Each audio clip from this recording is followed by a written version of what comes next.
Un mensaje para hoy. Un mensaje para hoy. Por medio de este glorioso llamado que Dios nos ha dado, pero más unidos por un mismo Espíritu, que es el Espíritu Santo de Dios. Y de ahí que Él dijera, hemos creído en un mismo Señor, en una misma fe, en un mismo Espíritu. Entonces, esto es importante porque esto es lo que va definiendo la iglesia y el verdadero pueblo de Dios hoy en día. Porque no todo el que me dice Señor, Señor, entrará en el reino de los cielos, sino aquellos que harán y que hacen la voluntad de mi Padre que está en los cielos. No es cuestión de tener religión o tener posición o tener nombre, es cuestión de obedecer y mantener la postura, la identidad de creyente en los momentos aún más difíciles o oscuros de tu vida. Tienes que permanecer fiel. Y hemos hablado, si alguno resbalara, alguno cayese, tiene el poder en el nombre de Cristo Jesús para volverse a levantar y no mirar atrás. Si hay un verdadero arrepentimiento, si hay una verdadera intención en su corazón, entonces esa persona es restaurada, porque la sangre de Cristo fue derramada una sola vez, no está siendo derramada muchas veces. Fue derramada y cubre todos los pecados, los de antes, los de ahora y los del futuro. Si te arrepientes verdaderamente, esa misma sangre que no está dividida limpia tu pecado. Y tus pecados son lanzados al fondo de la mar, y Dios el Padre jamás volverá a acordarse de ellos. Eso es importante entender estas conexiones, porque ahora esto nos ayuda a entender cuán cerca estamos a ese día del Señor y cuán importante es hoy en día no vivir de las emociones ni de lo que se ve por ahí, sino del testimonio de Cristo dentro de nosotros. Y vamos a hacer lo que somos. Y vamos a creer que nuestra casa va a funcionar de la misma manera, nuestros hijos, nuestros nietos, y todo lo que hagamos tenemos que hacerlo con estas convicciones bien claras, cimentadas en nosotros por medio de la fe en Cristo Jesús. Recuerde, justificados por la fe en Cristo Jesús, tenemos paz para con Dios el Padre. Así que Dios no nos ha llamado a ira. Y ciertamente ira es lo que se avecina sobre las naciones de la tierra. Pero Dios no nos ha llamado a ira.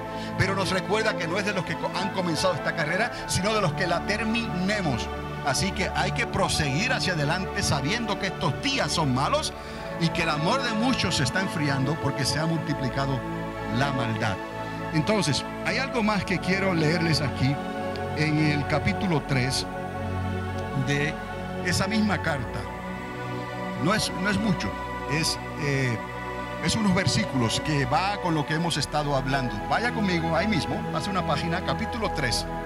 El título aquí en esta versión que yo tengo dice: el día del Señor vendrá. Es todo lo que ellos sabían. Solamente Juan define y conecta la ventana de tiempo. Y nosotros, utilizando la suma de la palabra, sumamos de Daniel, sumamos de Juan y resolvemos la fórmula.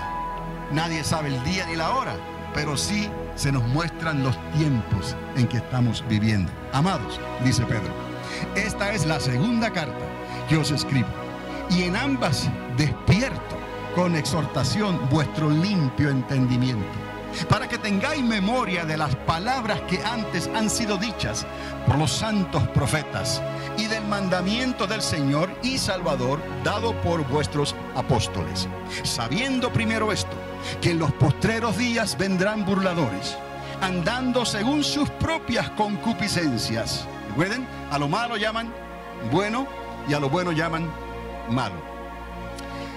Y diciendo, ¿dónde está la promesa de su advenimiento, de su segunda venida? Porque desde el día en que los padres durmieron, todas las cosas permanecen así, como desde el principio de la creación. Según ellos no ha cambiado nada. Estos ignoran voluntariamente que en el tiempo antiguo fueron hechos por la palabra de Dios los cielos y la tierra también, que proviene del agua y por el agua subsiste. Recuerda que hablamos del elemento principal, el agua, para que pudiera existir la vida. Y aquí Pedro, sin tener ningún grado en ciencia, él simplemente declara por el Espíritu que todo comenzó y viene del agua y por el agua subsiste. ¿Qué les parece eso?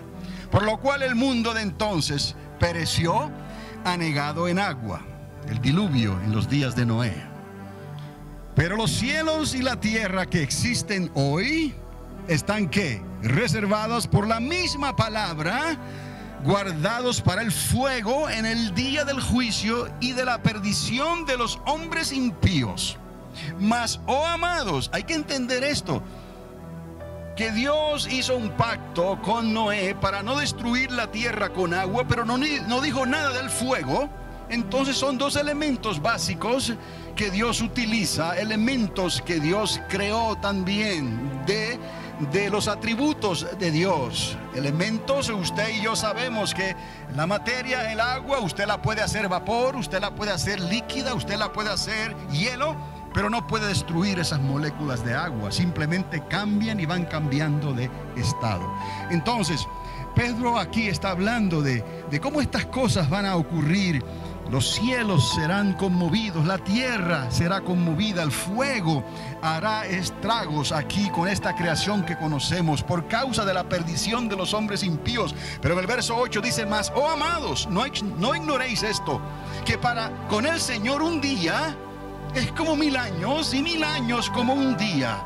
Y el Señor no retarda su promesa, según algunos la tienen por tardanza, sino que es paciente, otro de los atributos de Dios, ¿no? Para con nosotros, no queriendo que ninguno ahí está, perezca, sino que todos, diga todos procedan al arrepentimiento. Dios no hace acepción de personas. ¿Recuerdan esa relación vertical y esa relación horizontal? Tenemos que darle la oportunidad a la raza humana para que se convierta y deje su vana manera de vivir y puedan sus nombres ser inscritos en el libro de la vida. Esto obviamente tiene que hacerse voluntariamente. Entonces, la voluntad de Dios perfecta era que ningún ser humano se perdiera, sino que procedieran al arrepentimiento. Y ahí está nuestro llamado. ¿Por qué? Porque usted y yo tuvimos que arrepentirnos, y usted lo sabe, y yo también. Nosotros experimentamos el arrepentimiento. Pues no seamos egoístas. Entonces, si tenemos el don de Dios y la gracia de Dios, es lo que necesitamos hablarle a los otros. Les toca a ellos decidir, no nos toca a nosotros juzgarlos. Entonces, ¿cuál es nuestra responsabilidad? Háblales y dile lo que Cristo hizo contigo, y déjale el resultado ¿a quién? Al Señor. Pero es necesario que hablemos, que vivamos la vida de Cristo en nosotros, en nuestra comunidad, en nuestro trabajo y en todo lo que nosotros hacemos, en las buenas y en las malas, en altas y bajas. Ahora, el verso 10. Pero el día del Señor vendrá como ladrón en la noche, en el cual los cielos pasarán con grande estruendo, y los elementos ardiendo serán deshechos, y la tierra y las obras que en ella hay serán quemadas. He aquí ahora el verdadero fin del mundo. He aquí. Entienda, antes de que ese fin del mundo, que Hollywood está haciendo tanto dinero en sus películas, ¿no? Pero no entienden que ese fin del mundo, ese golpe gigantesco por esos meteoritos o esos artefactos celestes, digamos cometas, como los quieran llamar, golpeen la tierra de manera que destruyan todo lo que hay. Eso no puede ocurrir. ¿Por qué no? Porque la palabra me dice claramente que antes de que eso ocurra, tiene que venir el día del Señor. Cuando entendemos que el día del Señor es el milenio de Cristo, y entonces ese milenio de Cristo es lo que va a seguir inmediatamente a lo que conocemos como la grande tribulación o los días de angustia de Jacob, y eso ya lo hemos hablado. Entonces, que nadie te deje mover de tu forma de pensar, ni vaya a traer pavor nocturno sobre ti de que la tierra va a dejar de existir ya. No puede ocurrir hasta que ese milenio no se cumpla. Entonces, bajo el control y la dirección del arquitecto del universo, Él permitirá que se desenrollen los cielos como un pergamino y haya una catástrofe universal. Entonces habrá una nueva creación. Posiblemente, les he dicho, un nuevo universo. Como quiera que sea, Él va a crear otra vez algo que Él lo crea, lo establece con elementos eternos para introducirlo en la eternidad de después. ¿Entendemos esto? Porque el lago de fuego estará existiendo eternamente y para siempre. ¿Qué nos dice eso? Que algunos pretenden y quieren creer que el alma y el espíritu serán aniquilados. ¿Saben lo que es la aniquilación? Que deja de existir. La aniquilación no es posible. ¿Entendemos? Que todo lo que fue creado por Dios, aunque llega a un final, no quiere decir que va a ser aniquilado, sino que va a cambiar ¿de qué? De estado. ¿Y qué es lo que va a hacer Dios con esa alma que murió en su pecado? Alma y espíritu que no pueden ser separados. Les va a dar un cuerpo de muerte, pero es un cuerpo para ser lanzados al lago de fuego eternamente y para siempre. Tristemente para ellos, pero para nosotros, bendito sea el glorioso nombre de Cristo que lo ha estampado en nuestras frentes y nuestros corazones.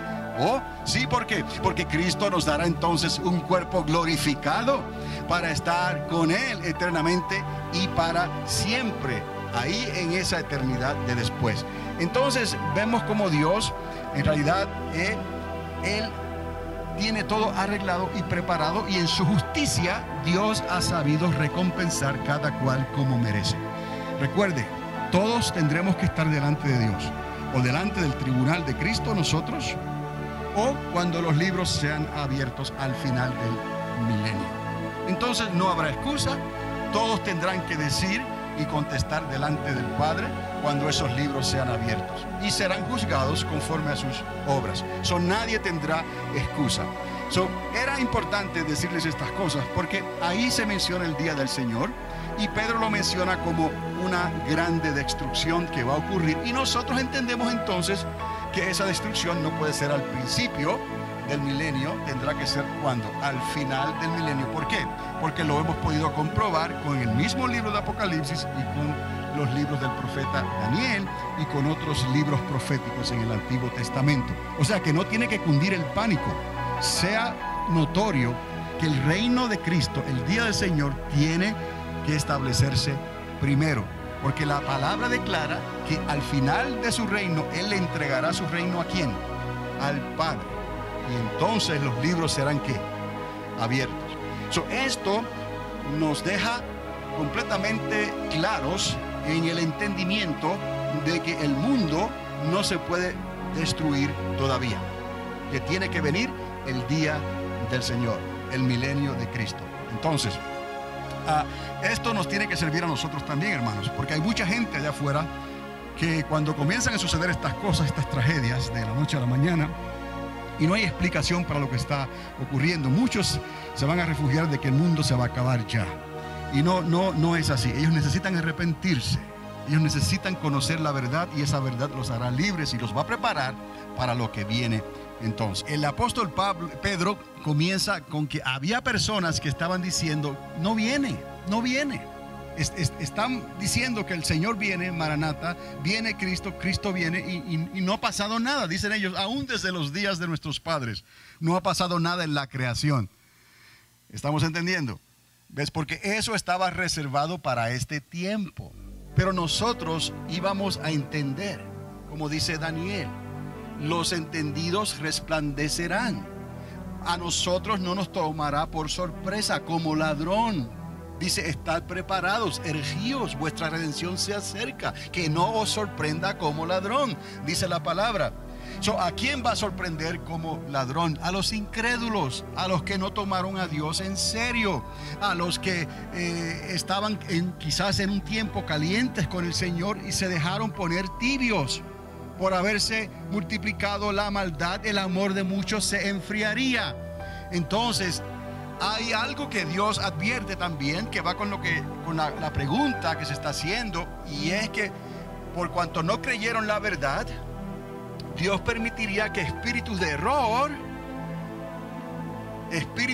que tuercen las escrituras llegaran a ellos, y ellos prefirieron creer la mentira antes de creer la verdad. Entonces eso va encima de lo otro que también fue advertido, esto como el jaque mate, cuando Dios habla de la apostasía en los postreros días, ¿no?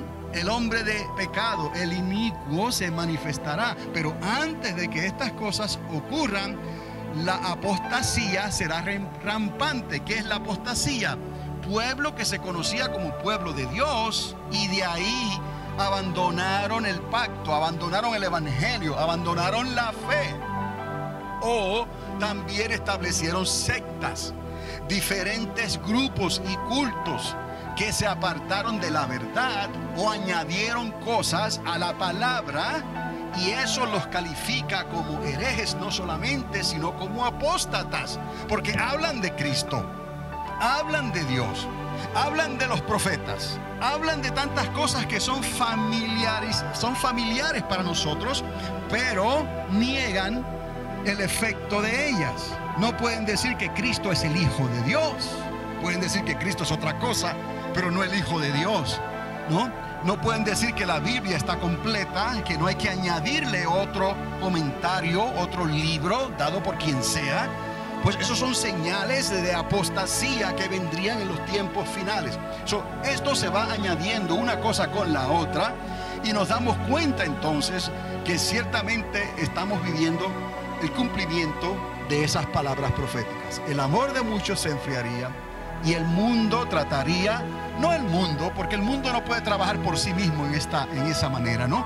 En realidad el príncipe de este mundo, los sistemas de este mundo, del mamón, de las riquezas, de la economía, utilizan eso para cegarle el entendimiento a la gente, y hay muchos están cayendo y no se dan cuenta de la decepción. Pero he aquí, dice la palabra, que aún Lucifer se viste como ángel de luz. No todo lo que brilla es oro. Y se lo he dicho tantas veces, escuchar lo que el Espíritu Santo le está hablando a la iglesia. Entonces, esto contesta en parte lo que se ha estado, las preguntas que han estado haciendo. Y quiero terminar con estos versículos, porque ahí, si usted en mi Biblia pasa la página, el verso 11, dice: puesto que todas estas cosas han de ser deshechas. Está hablando de esa destrucción, ¿no? ¿Cómo no debéis vosotros andar en santa y qué? Piadosa manera de vivir, esperando, verso 12, y apresurándoos para la venida del día de Dios, en el cual los cielos encendiéndose serán deshechos, y los elementos siendo quemados se fundirán. Entiéndalo ahí. He aquí el día del Señor, 1000 años, y al final de esos 1000 años esto va a ocurrir. Pero ¿quién estará al control? ¿Quién estará sentado sobre su trono en Jerusalén? El león de la tribu de Judá, Jesucristo, conectado con el Padre y con el Espíritu Santo en todo el universo. Él tendrá control. ¿Qué es lo que va a pasar? Bueno, ahí lo dice: los cielos y la tierra serán deshechos, y los elementos siendo quemados se fundirán. Se acabó el universo y la creación anterior, y Dios hará todas las cosas nuevas. Un mensaje para hoy. Un mensaje para hoy.